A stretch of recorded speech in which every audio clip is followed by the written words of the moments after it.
আপনি আপনার ছেলের জন্য এক পোয়া দুধ কিনেছেন, ছেলেকে বৈকাল বেলা দুধ খেতে দিয়েছেন। ছেলে দুধ খাবে কি, সেই দুধখানি খেতে গিয়ে আপনি দিয়েছেন গ্লাসে বিস্কিট দিয়েছেন, আর দুধ খেতে গিয়ে দুধের গ্লাসটা উল্টে দিয়ে মাটিতে পড়ে গেছে। তখন আপনার স্ত্রী বলছেন, যা মাটি খাগা। মানে তোকে দুধ খেতে দিলাম, কত ভালো করে দুধ খাইলি না, যা তুই মাটি খাগা। আমার আল্লাহ নবী বলছেন, রগিম আনফুন রগিম আনফুন রগিম আনফুন, ওই লোকটি নাক মাটিতে মিশে যাক, ওই লোকটি নাক মাটিতে মিশে যাক, ওই লোকটি নাক মাটিতে মিশে যাক। যে কেমন লোকটি, ইয়া রাসূলুল্লাহ, কে সেই ব্যক্তি যার নাক মাটিতে মিশে যাক? রাসূল সাল্লাল্লাহু আলাইহি সাল্লাম বললেন, ওই লোকটা সেই ব্যক্তি যে নিজের বৃদ্ধ পিতার মাতার মধ্যে দুইজনের মধ্যে একজনকে পেয়ে তাদের সেবা করলো না, তাদের সেবা না করে জান্নাত লাভ করতে পারলো না, ওই লোকটি নাকি মাটিতে মিশে যাক। যুবক, তোমার জন্যই বলেছেন, তোমার জন্যই বলছে কি, তোমার নাকি মাটিতে মিশাচ্ছে। তুমি তোমার বৃদ্ধ পিতা মাতার মধ্যে দুইজনের মধ্যে একজনকে পেয়েছ, তারপরে তার সেবা করে জান্নাত লাভ করতে পারোনি, তার সেবা করনি। আল্লাহ নবী তোমার ব্যাপারে এই কথা বলছেন, মনে হয় তোমাকে দেখেই বলছেন।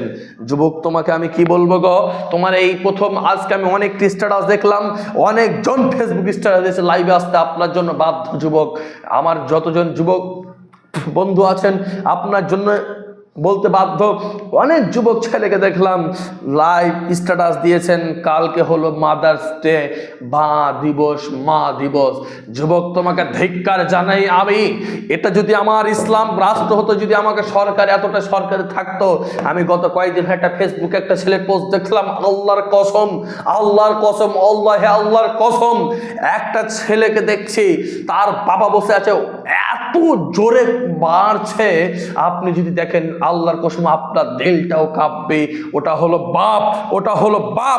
হলো বাপ। বলছেন রাগিবা আনফুন, নাক মাটিতে মিশে যাক। রাসূল বলছেন, সালাসাতুন কাদ হারামাল্লাহু আলাইহিমুল জান্নাত, তিন শ্রেণীর লোকের জন্য জান্নাত হারাম। এক, পিতামাতার অবাধ্য সন্তানের জন্য জান্নাত হারাম, আপনার জন্য জান্নাত হারাম। যুবক, তোমাকে কি দিয়ে বুঝাবো? তোমাকে আমি কি দিয়ে বুঝাবো? ওই বাবা ওই ছেলেকে, ওই নওজোয়ান ছেলেকে বলছে, ছেলে তুমি যুবক, তুমি শোনো গো, তোমার বাবার উপরে লাঠি উঠাও কেমন করে? বাবার উপরে শত শত যুবক কালকে আপনি স্ট্যাটাস দেখতে পাবেন, ফেসবুক, টুইটার, মেসেঞ্জার, ইনস্টাগ্রাম, বিভিন্ন রকম অ্যাপসে, বিভিন্ন রকম জায়গায়, সোশ্যাল মিডিয়াতে দেখতে পাবেন, অনেক কেউ নিজের বাবাকে পাশে নিয়ে, নিজের মাকে পাশে নিয়ে দেখবেন, লিখবে I love you my mother, আমি আমার মাকে ভালোবাসি, মা দিবস। যুবক, তোমাকে ধিক্কার জানাই, তোমার মার জন্য একদিনে ভালোবাসা নয়, তোমার মায়ের জন্য তোমার সারা জীবনের ভালোবাসা হতে হবে। একদিনে তোমার ভালোবাসা নয়, একদিনের ভালোবাসা যদি হতো তাহলে একদিন ভালোবেসেই তোমার মা। আল্লাহ নবী সাল্লাল্লাহু আলাইহি ওয়াসাল্লামকে একজন মুসলিম মহিলা এসে জিজ্ঞেস করছেন, ইয়া রাসূলুল্লাহ, ইয়া হাবিবাল্লাহ, আই আল্লাহ রসুল, আমার মা ইহুদি, আমার মা ইসলাম ধর্ম গ্রহণ করেনি, আমি কি আমার মায়ের সাথে সৎ ব্যবহার করব? আল্লাহ নবী বলছেন, হ্যাঁ, কেন করবে তুমি? কারণ ওটা তোমার জান্নাত, মায় তোমার জান্নাত, মায় তোমার জাহান্নাম, মায় তোমার জান্নাত, মায় তোমার জাহান্নাম। এ কথা আল্লাহ নবী বলছেন। যুবক, এই মাদার্স ডে একদিনের জন্য নয়, সারা জীবন।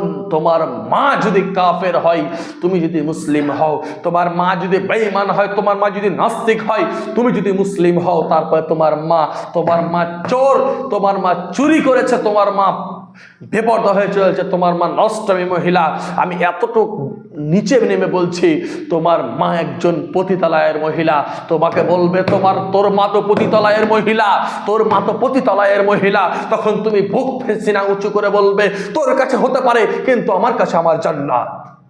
বলেন সুবহানাল্লাহ। এইরকম করে বলতে হবে, একদিনের জন্য ভালোবাসা নয়, যত দিন বাঁচবেন ততদিন মার খেদমত করতে হবে, মায়ের পায়ের তলে জান্নাত। এ কথাই ঠিক, এ কথাই চূড়ান্ত। আল্লাহ নবী সাল্লাল্লাহু আলাইহি ওয়াসাল্লামকে জিজ্ঞেস করলেন, ইয়া রাসূলুল্লাহ, ইয়া হাবিবাল্লাহ, আমার কাছে সবথেকে সৎ ব্যবহার পাওয়ার যোগ্য কে? রাসূল বললেন, ক্বালা উম্মুকা, তোমার মা। সাহাবীগণ আবার জিজ্ঞেস করলেন, তারপরে কে? রাসূল বললেন, তোমার মা। সাহাবীগণ আবার জিজ্ঞেস করলেন, তারপরে কে? রাসূল বললেন, তোমার মা। এরকম করে একবার নয়, দুইবার নয়, তিনবার জিজ্ঞেস করার পর চতুর্থবার বললেন, তোমার বাবা। চারবার বললেন, তোমার বাবা। মানে মার মর্যাদাটা অনেক বেশি, এত বেশি যে আল্লাহ নবী তার দুধ মায়ের সাথে কিরকম আচরণ করেছে জানেন? চলেন এই ইতিহাসটা আপনার সামনে ধরে আপনার জন্য কিছু উপদেশমূলক কথা বলে, রাত অনেক হয়েছে, বেশি লম্বা করব না। কি তার মায়ের সাথে কীরকম, দুধ মায়ের সাথে কীরকম আচরণ করেছে। একদিন আল্লাহ নবী এইরকম এক জায়গায় বসে অবস্থান করছেন, কিছু মানুষ এক জায়গাতে বসে সাহাবীরাকে নিয়ে অবস্থান করছেন। এমত অবস্থায় একজন বুড়ি মহিলা ইয়া মুহাম্মদ বলে ডাকছেন। সাহাবীরা রেগে গেলেন, কার এত বড় সাহস আল্লাহ নবীর নাম ধরে ডাকেন, কার এত বড় সাহস আল্লাহর নাম ধরে ডাকেন। দেখলেন একজন বৃদ্ধ মহিলা বলছে আমাকে মুহাম্মাদের কাছে নিয়ে গেল। আল্লাহ নবীর কাছে তাকে আনা হলেন। আল্লাহ নবী তাকে দেখে দাঁড়িয়ে গেলেন। কোনো রায়তে পায় যে মাথার পাগড়ি খুলে বসতে দিলেন, কোনো জায়গায় গায়ের চাদর খুলে বসতে দিলেন। বসতে দেওয়ার পর তার কানে কানে কিছু যেন বললেন, এবং সেই মহিলাকে ঘাড়ে করে অনেকটা পথ আগিয়ে দিলেন। সেই মহিলাটি যত দূর গেলেন, আল্লাহ নবীর দৃষ্টি যত দূর পড়লেন সেই মহিলার দিকে, ততক্ষণ আল্লাহ নবী দাঁড়িয়ে থাকলেন। ওই মহিলাটি চলে যাওয়ার পর আল্লাহ নবীকে জিজ্ঞেস করলেন, ইয়া রাসূলুল্লাহ, ইয়া হাবিবাল্লাহ, সেই বৃদ্ধ মহিলাটি কে বলেন তো, যেই আপনার নাম ধরে ডাকে সেই মহিলাটিকে? আল্লাহ নবী বলছেন সেই মহিলাটি আর কেউ নয়, সেই মহিলাটি আমার দুধ মা হালিমা। আল্লাহ নবী তার দুধ মায়ের সাথে এইরকম আচরণ করতে পারে, তো আমাকে আপনাকে নিচের মায়ের সাথে কীরকম আচরণ করা দরকার? যুবক, তোমাকে বলছি, তোমাকে তাহলে কীরকম আচরণ করা দরকার?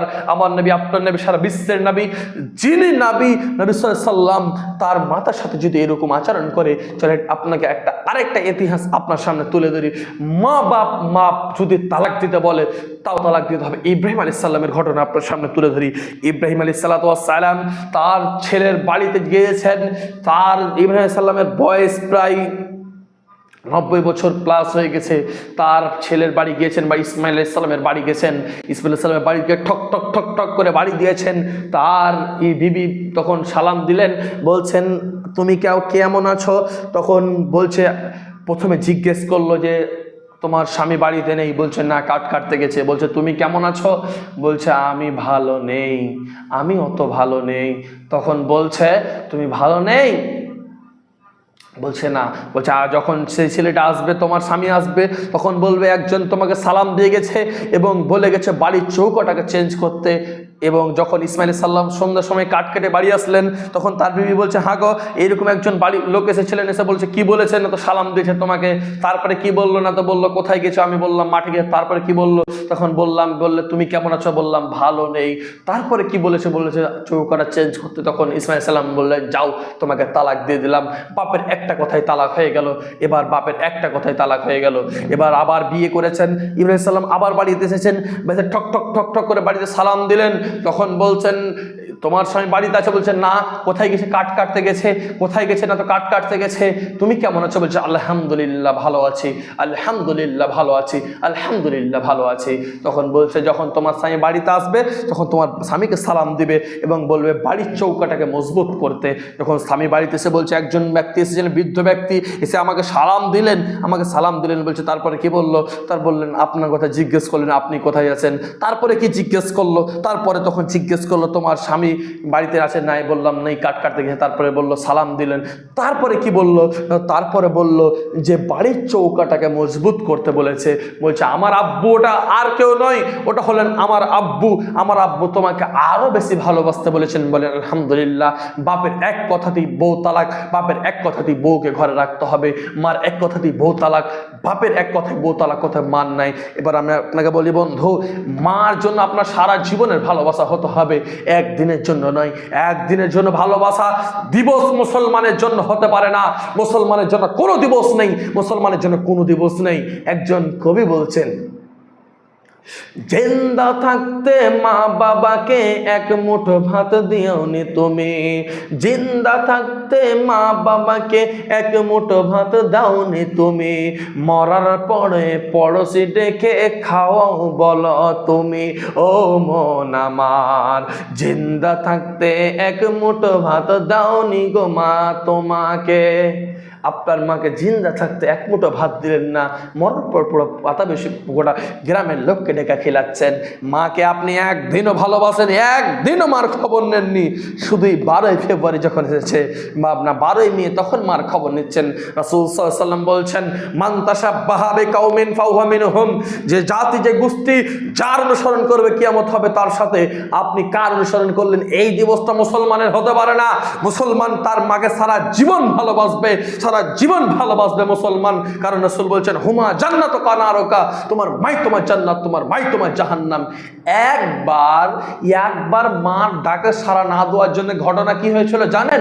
ঘটনাটা আপনাকে একটু স্মরণ করে দিই। জুরাইজের নাম শুনেছেন অনেকেই, জুরাইজের ঘটনাটা চলেন আপনাকে একটু স্মরণ করিয়ে দিই। জুরাইজ এত আল্লাহওয়ালা লোক ছিলেন, সবসময় তার আল্লাহওয়ালা জিকিরে থাকতেন, নামাজ রয়ে থাকতেন। এমত অবস্থায় নফল সালাতে দাঁড়িয়েছেন, এমত জুরাইজের মা জুরাইজ বলে ডাকছেন, জুরাইজ বলে ডাকছেন। তখন জুরাইজ ভাবছে আমি যাব না, আমি এখানে নামাজ পড়তে থাকবো। বলছে না আমি নামাজ ছেড়ে যাব না। নামাজ পড়তে থাকলেন, আবার ডাকলেন তার মা, তাও সাড়া দিলেন না, থেকে গেলেন। আবার ডাকলেন, 3বারও সাড়া দিলেন না। তখন তার মা বলছে যেন তোর একজন পতিতালয় একজন খারাপ মেয়ের সাথে দেখা হয়ে তোর মৃত্যু হয়, যেন তোর। তখন এই কথা যখন বললেন, তার কিছুদিন পরে একজন রাখাল বলছে, মেয়ে মানুষ রাখাল বলছে তার পেটে বাচ্চা হয়েছে। তখন বলছে এই কাম কে করলো? না তো বলছে জুরাইজ করলো। কোন জুরাইজ? না তো ওই খান কাকাবার জুরাইজ। বলছে যাও, জুরাইজের খান কাকা জুরাইজের যেখানে ইবাদত করে সেই আমার একটা কথা মিস্টেক হল, খান কাকা বলা নয়, যেখানে জুরাইজ যেখানে ইবাদত করে সেই ইবাদতের জায়গাকে ভেঙে চুরমাচার করে দাও, সেইগুলোকে ভেঙে গুটিয়ে দাও। জুরাইজের একজন চরিত্রহীন, তার যেই জায়গায় ইবাদত করে সেই জায়গাকে ভেঙে দাও। সেই জায়গাকে ভেঙে দেওয়া হলো, এবং সেই জায়গাকে ভেঙে দেওয়ার পর রাজার কাছে নিয়ে যাওয়া হলো। সেই মহিলাটির বাচ্চা প্রসব হলো, তারপরে সেই মহিলাটিকে নিয়ে যাওয়া হলো। তখন সেই মহিলাটিকে দেখে জুরাইজ আলাইহিস সালাম মুচকি হাসলেন। জুরাইজ যখন মুচকি হাসলেন, তারপরে রাজামশাই তাকে জিজ্ঞেস করছেন, জুরাইজ এই কাজ কি তুমি করেছো? তখন বলছে ওই বাচ্চাটাকে নিয়ে আসা হোক, রাখাল মেয়ের বাচ্চাটাকে নিয়ে আসা হলো। বলছে তুমি এটা কি জুরাইজ কি তোমার বাবা? বলছে না, জুরাইজ আমার বাবা নয়, জুরাইজ আমার বাবা নয়, উমুক রাখাল আমার বাবা। তখন জুরাইজকে বলছে জুরাইজ ভুল হয়েছে, জুরাইজকে আবার এরকম আরো ইবাদত খানা বানিয়ে দাও। এবার জুরাইজকে বলছে জুরাইজ তুমি তো, তোমার উপরে এত বড় অপবাদ, তোমার যেই জায়গাখানে তুমি ইবাদত করে সেই জায়গাকে ভেঙে চুরমুচার করে দেওয়া হচ্ছে, তারপরও কেন জুরাইজ তুমি হাসলে ওই মুচকি হাসি? তখন বললে আমার মা আমাকে অভিশাপ দিয়েছিলেন, আমার মার অভিশাপ আমাকে লেগে গেছে। মার ডাকে না সাড়া দেওয়া। কি করছিলেন? আমার আপনার মতো অন্য কাজে ব্যস্ত নেই। কি কাজ করছিলেন? না তো সালাত আদায় করছিলেন, মার ডাকে সাড়া দেননি। কি কবার? 3বার। ক মিনিট? খুব হলে 10 মিনিটের মধ্যে যায়নি। তার জন্য আপনি একদিন শুধু খবর রাখি, 364 দিন খবর রাখি না। আমার আপনার কি অবস্থা হবে? খবর নেই। প্রত্যেক দিন মাছ খান, বিবিকে নিয়ে মাংস খান। আমি খেতে বলছি, খেতে বারণ করছি না, খান, আপনি খান, বিবিকে নিয়ে খান, কিন্তু এটা কথা যুবক মনে রেখে খান। আপনার মা আছে, আপনার বাবা আছে, এই জিনিসটাকে মনে করে আপনাকে খেতে হবে। আপনার মা আছে, আপনার বাবা আছে, আপনার মাকে যদি আপনি অল্পটুকু দিয়ে হলে বোঝাতে হবে, কারণ ওটা হলো আপনার মা, ওটা হলো আপনার মা। যুবক তোমাকে বলছি গো, একদিনের জন্য ভালোবাসা নয়, এই একদিনের ভালোবাসাটা হলো ইহুদি নাসারার কাজ। ইহুদি ও নাসারা কে তুমি জানো? হ্যাঁ, ইহুদি নাসারা বলছেন তোমার প্রকাশ্য দুশমন ইহুদি নাসারা। মা বাপের কথা মতো যে চলবে না, এই সম্পর্কে আবার কবি বলছেন, মা বাবার কথা মতো যেজন চলে না, আল্লাহ নবীজির দয়া তারা পাবে না। ভাইরে, আল্লাহ নবীজির দয়া তারা পাবে না। মা বাবার কথা মতো যেজন চলে না, আল্লাহ নবীজির দয়া তারা পাবে না। ভাইরে, আল্লাহ নবীজির দয়া তারা পাবে না। মা বাবাকে দুঃখ দিলে নমাজে রোজা যায় বিফলে, মা বাবাকে কষ্ট দিলে নমাজে রোজা যায় বিফলে, মার কলিজায় আঘাত দিলে আল্লাহ সহে না, মার কলিজায় আঘাত দিলে রহমান সহে না, আল্লাহ নবীজির দয়া তারা পাবে না ভাইরে, আল্লাহ নবীজির দয়া তারা পাবে না। মা বাবার কথা মতো, মা বাবার কথা মতো যেজন চলে না, আল্লাহ নবীজির দয়া তারা পাবে না ভাইরে, আল্লাহ নবীজির দয়া তারা পাবে না। মা বাবার কথা মতন চলতে হবে, মা বাপ যেটা বলবে সেটাই চলতে হবে। মা বাপের জন্য একদিনের ভালোবাসা নয়, মা বাপ যে কত মূল্যবান, মা বাপ যে কত বড় নিয়ামত, মা বাপ যে কত দামি জিনিস। চলেন আপনাকে একটা উদাহরণ দিয়ে আমি একটু সামনের দিকে আরেকটু এগিয়ে যেয়ে আমি আমার বক্তব্যটি টানবো ইনশাআল্লাহুল আজিজ, আমার তৌফিক ইল্লা বিল্লাহ। সম্মানিত উপস্থিতি, ইতিহাস ঘটনাটা কি? ঘটনাটা হলো এই যে একজন মহিলা কুয়াতে পানি আনতে গেছে, কুয়া বুঝছেন তো, কুয়াতে পানি আনতে গেছে, পানি আনতে গিয়ে ডোল ফেলেছে। যখন ডোল ফেলেছে, ডোলটা নিচে গেছে, তো ডোল টানছে, তো ডোল আসছে না, শুধু দড়ি আসছে। দৌড়ালো, মারলো, টাপ মাকে বলছে আম্মু কুয়াতে ডোল দিলাম তো ডোল আসলো না, আসলো শুধু দড়ি। বলছে ডোল আসলো না, বলছে না। চল, তার মা একটা নতুন বালতি নিয়েছে, আবার বালতিটা দিয়েছে কুমার ভিতরে, আবার দেওয়ার পর যখন তার মা টানছে ওই রকম ভাবে বালতি আসলো না, শুধু দড়ি আসলো। মাথা খারাপ। এবার তখন তার মা গ্রামের মডলকে বলছে, মডল সাহেব আমার মেয়ে পানি আনতে গেল কুয়াতে, এইরকম করে কুয়ার ভিতরে বালতি দিল, তখন বালতি যখন টানলো বালতি আসলো না, আসলো শুধু দড়ি। এবার বলছে তারপরে কি হলো? হ্যাঁ বলছে এবার আমি গেলাম, আমি যাওয়ার পর একইভাবে বালতি দিলাম, বালতি আসলো না, আসলো শুধু দড়ি।